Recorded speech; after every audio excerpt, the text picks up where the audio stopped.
আসসালামু আলাইকুম। কেমন আছেন সবাই? আশা করছি সবাই অনেক বেশি ভালো আছেন। আমি আলহামদুলিল্লাহ বেশ ভালো আছি। এটি হচ্ছে একটি বেবি ড্রেস। আমি ড্রেসটির মধ্যে সুন্দরভাবে ড্রয়িং করে নিয়েছি। এখানে আমি কাগজের যে রং পেন্সিলগুলো হয় সেগুলো দিয়েই সুন্দরভাবে ড্রয়িং করেছি।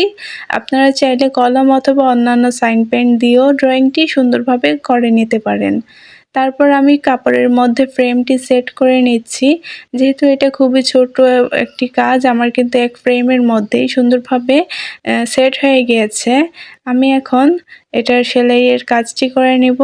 এভাবে করে আপনারা সুন্দরভাবে ফ্রেমটি সেট করে নেবেন যেন লুজ বা টাইট না হয়।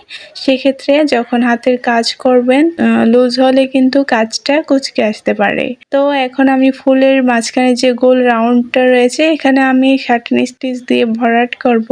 এখানে আমি বাসন্তী হলুদ কালারের সুতা নিয়েছি। এটা হচ্ছে সুতি লাচি সুতা। আমি 2 তার সুতা নিয়েছি, আপনারা 3 তার সুতা দিয়েও কাজটি সুন্দরভাবে করে নিতে পারেন। সুতাটা একটু মোটা টাইপের ছিল তাই আমি এখানে 2 তার সুতা নিয়েছি। দেখুন আমি সুন্দরভাবে সাটিন স্টিচ দিয়ে কিন্তু সেলাইটা করে নিচ্ছি। যারা হাতের কাজে একেবারেই নতুন তারা যদি আমার এই কাজটি দেখেন তাহলে কিন্তু খুব সহজেই হাতের কাজটি আপনারা শিখে ফেলতে পারবেন। আমি কিন্তু আমার প্রত্যেকটা হাতের কাজ খুবই সিম্পল ডিজাইন দিয়ে করি যেন নতুন হাতের কাজ শেখার আপুরা সহজেই এই কাজগুলো দেখলেই করে নিতে পারেন। আর অনেকেই রিকোয়েস্ট করেন আমি যেন বর্ডার লাইন অথবা এই ড্রেসগুলোতে সিম্পল ডিজাইন দিয়ে আপনাদের সাথে শেয়ার করে। আমি কিন্তু সিম্পল ডিজাইনের কাজগুলোই সবসময় করে থাকি যেন আপনারা খুব সহজেই দেখলে শিখে নিতে পারেন। দেখুন আমি পুরোটা কাজ কিন্তু সাটিন স্টিচ দিয়ে করে নিয়েছি। এখন আমি ফুলের পাপড়ির কাজটি করছি। এখানে আমি কাশ্মীরি ভরাট দিয়ে ফুলের পাপড়ির কাজটি করে নিচ্ছি। যেহেতু এটা সূর্যমুখী ফুলের টাইপেরই একটা ফুল হচ্ছে। দেখুন আমি খুবই সুন্দরভাবে কিন্তু কাশ্মীরি ভরাট দিয়ে কাজটি করে নিচ্ছি। অনেকেই কিন্তু কাশ্মীরি ভরাটের সেলাইটি কী করে দিতে হয় সেটা বুঝতে পারেন না। এই ভিডিওতে আমি খুবই সহজভাবে আপনাদেরকে বোঝানোর চেষ্টা করেছি। আশা করছি আপুরা খুব সহজেই বুঝতে পারবেন।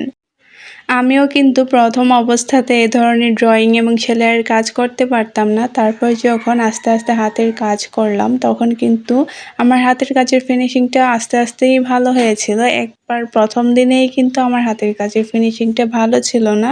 এভাবে করে আপনারাও যদি সব সময় এ ধরনের কাজগুলো করেন তাহলে কিন্তু আপনাদেরও হাতের কাজের ফিনিশিংটা অনেক বেশি ভালো লাগবে। এই হাতের কাজগুলো হচ্ছে অনেক বেশি ধৈর্যের একটা কাজ। আপনি যত ধৈর্য নিয়ে এই কাজগুলো করবেন আপনি কিন্তু ততটাই সফল হতে পারবেন।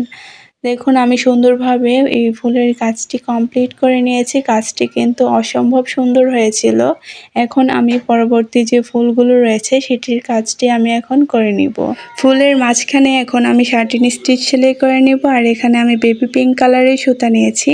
এটাও সুতি লাচ্ছি সুতা। আমি কিন্তু সবসময় সুতি লাচ্ছি সুতা দিয়ে কাজ করি। যারা প্রত্যেকদিন আমার ভিডিও দেখেন তারা কিন্তু খুব ভালোভাবেই জানেন। অনেকেই জিজ্ঞেস করেন যে আমি এই কালার কাপড়ের উপর কাজ করব, কোন সুতা দিয়ে কাজ করলে ভালো হবে সেটা একটু বলে দেন। আসলে এভাবে করে কিন্তু কোন কাপড়ের উপর কোন সুতাটা দিবেন এভাবে কিন্তু বলা যায় না। আপনারা যখন হাতের কাজ করবেন তখন কাপড়ের উপর সুতাগুলো রেখে সুন্দরভাবে ম্যাচ করে নেবেন। কাপড় এবং সুতার কালার কম্বিনেশন যদি ভালো না হয় তাহলে আপনি যে কোনো ধরনের হাতের কাজ করেন না কেন কাজটা কিন্তু দেখতে একদমই ভালো লাগবে না। তার জন্য কাজ করার আগে সুতা এবং কাপড়ের কালার কম্বিনেশনটা সুন্দরভাবে চয়েস করে নেবেন যেন আপনি হাতের কাজ করার পর কাজটা অনেক বেশি ভালো দেখায়। তারপর দেখুন আমি ফুলের পাপড়ির কাজটি করে নিয়েছি। এখানে আমি ডিপ ম্যাজেন্ডা কালার সুতা দিয়ে সুন্দরভাবে সাটিন স্টিচ করে নিয়েছি। দেখুন এভাবে করে কিন্তু প্রত্যেকটা ফুলের পাপড়ির মধ্যে আমি সাটিন স্টিচ করে নিয়েছি। এখন আমি পাতার কাজটি করে নিব। এখানে ডালগুলোর মধ্যে আমি কাঁথা স্টিচ সেলাই দিয়েছি। আপনারা চাইলে ডাল ফোর অথবা ব্যাক স্টিচ দিয়েও ডালের কাজটি সুন্দরভাবে করে নিতে পারেন। আর কাপড় এবং সুতার কালার কম্বিনেশনটা আমি নিজেই চয়েস করেছি। তো এই কাজটি আপনাদের কাছে কেমন লেগেছে বা আমার কাপড়ের কালার কম্বিনেশনটা কেমন লেগেছে কমেন্ট করে জানাতে কিন্তু একদমই ভুলবেন না। এবং আপনি যদি আমার ভিডিও দেখে একটু হলেও উপকৃত হয়ে থাকেন তাহলে প্লিজ আমার পেজ বা চ্যানেলটিতে সাবস্ক্রাইব এবং ফলো দিয়ে রাখবেন যেন আমি সুন্দর সুন্দর ভিডিওগুলো দেখলে সবার আগে আপনার কাছেই পৌঁছে যায়। আপনারা আমার ভিডিও দেখেন অথচ লাইক কমেন্ট করতেই ভুলে যান। প্লিজ আমার ভিডিওটি ভালো লাগলে একটি লাইক করবেন এবং কমেন্ট করে আপনার মূল্যবান মতামতটি জানাতে একদমই ভুলবেন না। তারপর দেখুন আমি ফিশবোন স্টিচ দিয়ে সুন্দরভাবে পাতার কাজটি কমপ্লিট করে নিয়েছি। দেখুন আমি কিন্তু সম্পূর্ণ জামার কাজটি করে নিয়েছি।